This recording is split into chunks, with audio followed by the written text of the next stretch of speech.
जैसे आप सबको बहुत बहुत बड़ों को मेरा बहुत नमस्कार, छोटों को बहुत सारा प्यार।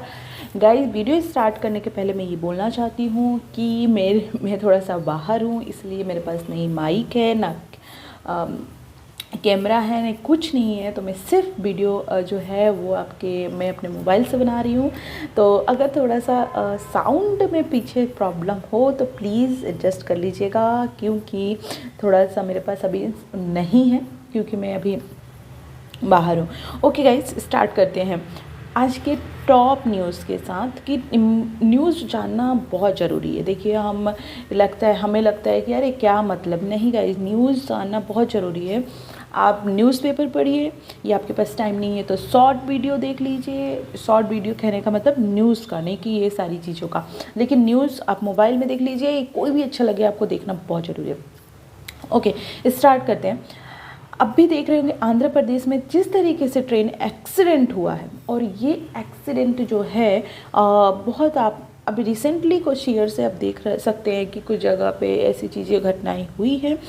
तो ये क्यों हो रहा है, क्या रीज़न है, वो हमारे रेलवे गवर्नमेंट जो है, रेलवे डिपार्टमेंट ध्यान देना चाहिए और दे भी रही है।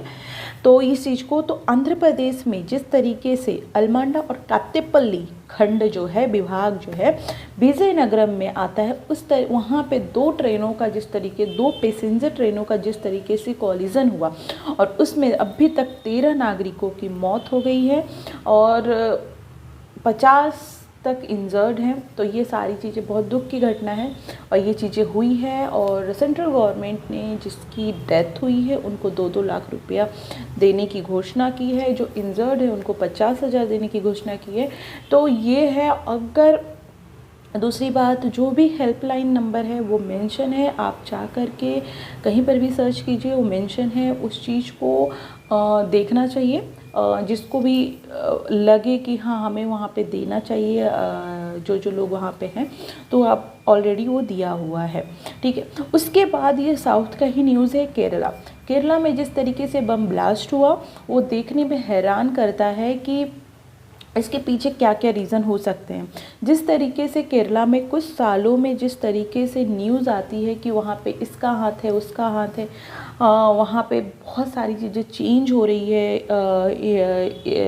जिस तरीके से, तो वो सारी चीज़ें बहुत बताती है कि वहाँ पे एक्शन लेना बहुत ज़रूरी है। सरकार का, सेंट्रल गवर्नमेंट का वहाँ पे फोकस करना वहाँ पे बहुत ज़रूरी है। क्यों? क्योंकि वहाँ पे कुछ अलग ही सिनारियो देखने को मिल रहा है। तो ओके, केरला में संडे को एक कन्वेंशन सेंटर था, जिसमें ईसाई जो क्रिश्चियन होते हैं उनकी वो प्रार्थना सभा है, वहाँ पे प्रार्थना चल रही थी।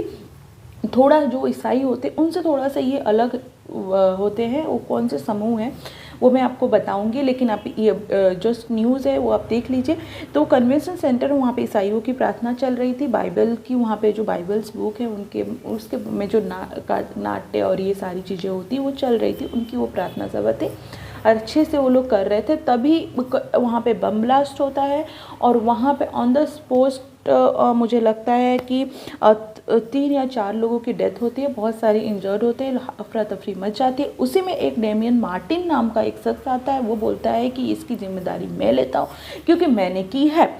अब बात यह है कि कुछ दिन पहले ही जिस तरीके से मलीपुरम एक मुस्लिम बहुल इलाका है, वहाँ पे हमास के एक आतंकी खालिद रशीद ने जिस तरीके से स्पीच दिया था, ये बोला था कि हमें फ़िलिस्तीन का साथ देना है और हमें उन सब लोगों को हराना है जो मुस्लिमों के अगेंस्ट है। ये है, हमें गाजा के साथ आना है, हमें फ़िलिस्तीन के साथ आना है, हमें एक साथ होना पड़ा।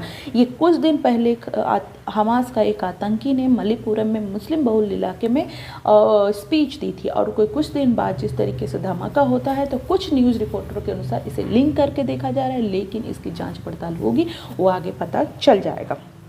दूसरी बात कि एनसीईआरटी बुक में इंडिया की जगह अब भारत नाम ऐड हुआ है। तीसरी चीज़ कि विकसित भारत हैशटैग 2047 विकसित भारत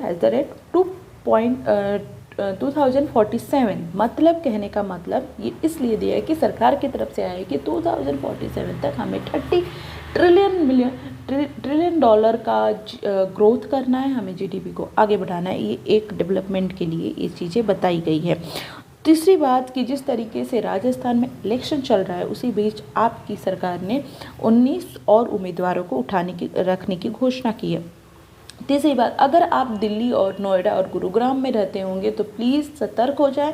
क्यों? क्योंकि वहाँ पे जिस तरीके की एयर क्वालिटी हो गई है, जितनी बहुत ही पुअर एयर क्वालिटी है वहाँ की, तो प्लीज़ आप जो लोग रहते होंगे, जो जॉब करते होंगे, जो रहते होंगे, जो भी सभी सारी पब्लिक की मैं बात करें, तो प्लीज़ अपना ध्यान रखें, मास्क का यूज़ करें, अच्छे से रहें। और टाइम टाइम पे मुझे लगता है कि उस इलाकों में जिस तरह पुअर एयर क्वालिटी है, वहाँ पर आपको ब्रीथिंग प्रॉब्लम हो सकती है, तो डॉक्टर से भी कंसल्ट करें, देखते रहें कि क्या चीज़ें क्या है क्या नहीं है, चेक करवाते रहें, क्योंकि वहाँ की जो एयर क्वालिटी है वो बहुत ही पुअर काउंट की गई है। तो ये चीज़ें आप लोगों को देखना चाहिए। दिल्ली की ही बात आती है, मनीष सिसोदिया जिस तरीके से शराब घोटाले में पकड़ा गया था, उनकी आज बेल हो गई है, जेल होगा। आज सुप्रीम कोर्ट में इसकी बात होने वाली है, ठीक है। और दूसरी इम्पॉर्टेंट चीज़ कि जिस तरीके से भारत वर्ल्ड कप में कमाल कर रहा है, जिस तरीके से इंग्लैंड को कल 29 अक्टूबर को हराया, वो देखते ही बनता। आप देख सकते हैं, अगर मैच के फ़ैन होंगे, क्रिकेट के फ़ैन होंगे, तो आप देख सकते हैं। मैंने तो देखा क्योंकि मुझे क्रिकेट बहुत पसंद है, तो मैंने देखा जिस तरीके से बॉलर ने कमाल किया, वाह मज़ा आ जाता है। बोलते हैं कि बल्लेबाज जो होते हैं वो मैच जिताते हैं, लेकिन जो बॉलर होते हैं वो आपको टूर्नामेंट जिताते हैं, ऐसा बड़े लोगों को मानना है, बड़े बड़े क्रिकेटर का। तो यस, अगर आपके पास कम रन है, अगर आपके बॉलर सटीक हैं, अच्छे हैं, तो वो आपके मैच निकाल लेंगे। और जिस तरीके से कल जसप्रीत बुमराह हो, मोहम्मद शमी हो, कुलदीप यादव अपने बॉलिंग की है, जड्डू हो बॉलिंग की है, वाह देखने बनता है कि यस, अगर ये क्वालिटी है तो हमारे हाथ में वर्ल्ड कप बस आने ही वाला है। तो ये इंपॉर्टेंट न्यूज़ थी। अपना ध्यान रखें, खुश रहो, स्वस्थ रहें। मिलते हैं नेक्स्ट वीडियो में। ये आपको जानना चाहिए था। अपना बहुत ध्यान रखें, बहुत ध्यान रखें, और खुश रहें और स्वस्थ रहें। Thank you so much.